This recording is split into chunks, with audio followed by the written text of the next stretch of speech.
Bienvenidos estudiantes a una nueva clase de Aprendiendo en Casa. El día de hoy desarrollaremos el área de educación religiosa dirigida a los estudiantes del tercer año de secundaria. Comencemos. Debido al COVID-19, la Iglesia se ha hecho presente con acciones solidarias en todo nuestro país y en el mundo. Pero esto no es algo nuevo para la Iglesia, ya que la caridad y el servicio social la acompañan desde sus inicios, pues es una característica de la Iglesia. El propósito de hoy es conocer las características de nuestras primeras comunidades. Pero primero escuchemos lo que nos quiere decir la palabra de Dios para el día de hoy.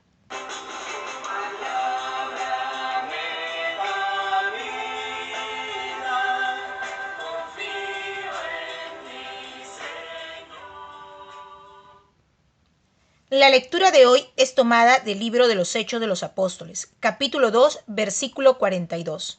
Acudían asiduamente a la enseñanza de los apóstoles, a la comunión, a la fracción del pan y a las oraciones. Palabra de Dios, te alabamos, Señor. Reflexionemos.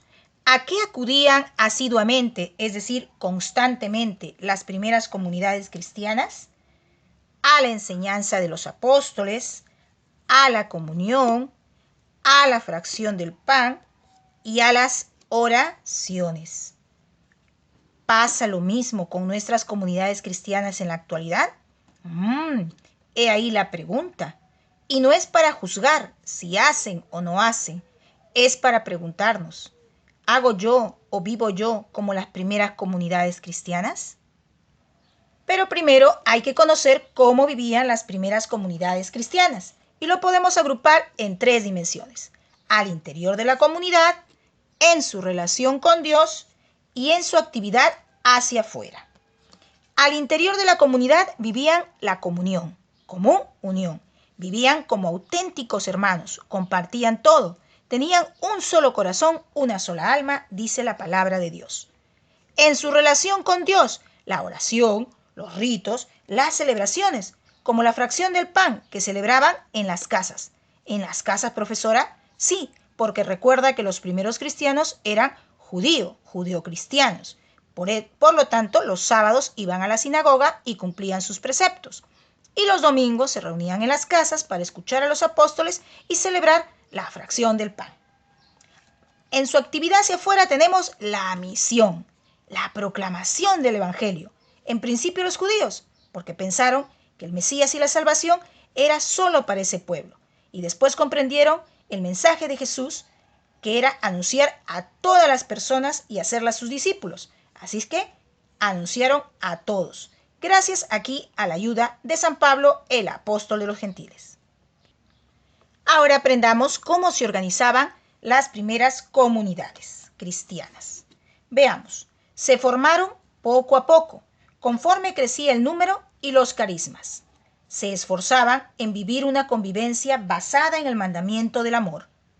Reunidos en torno a los apóstoles, Pedro, Santiago, Juan y luego Pablo, se integraban a través del bautismo y ponían sus bienes en común. Cuidaban de los más débiles, las viudas, los necesitados, etc. Generalmente, en una comunidad había una cabeza para atenderla, llamados episcopos. Se distribuían las tareas conforme a las necesidades y carismas, profetas, maestros, diáconos, etc. Ahora, ¿no tienes curiosidad de saber cuáles fueron las primeras comunidades cristianas en el mundo? Pues la primera comunidad cristiana fue Jerusalén, la iglesia madre, que se conformó después de Pentecostés con el discurso de Pedro. Luego vino la comunidad de Damasco y Antioquía. Poco a poco se integraron las demás comunidades con los viajes de Pablo y la evangelización de los gentiles, llegando a conformarse hasta en Roma y de Roma al mundo. 2000 años después, las comunidades cristianas de hoy sigue siendo la comunidad de hermanos reunidos en torno a la palabra, la Eucaristía y la enseñanza de los apóstoles, que se esfuerza por vivir y anunciar el Evangelio. Unidos bajo la dirección de Pedro, hoy Francisco, el Papa, anunciemos el Evangelio, viviendo entre los miembros el mandamiento del amor. Compromiso. Hoy más que nunca debemos esforzarnos por vivir como las primeras comunidades cristianas, teniendo un solo corazón y una sola alma, cuidando uno de los otros y practicando la caridad en la medida de nuestras posibilidades. ¿De qué manera puedo colaborar con mi comunidad para que se parezca a las primeras comunidades cristianas? Orando por los que lo necesitan, leyendo la palabra de Dios, participando de la misa a distancia, cuidando nuestra salud y la de los demás, entre otros. Ánimo, sé que encontrarás el camino y lo lograrás. Gracias por tu atención y hasta la próxima clase.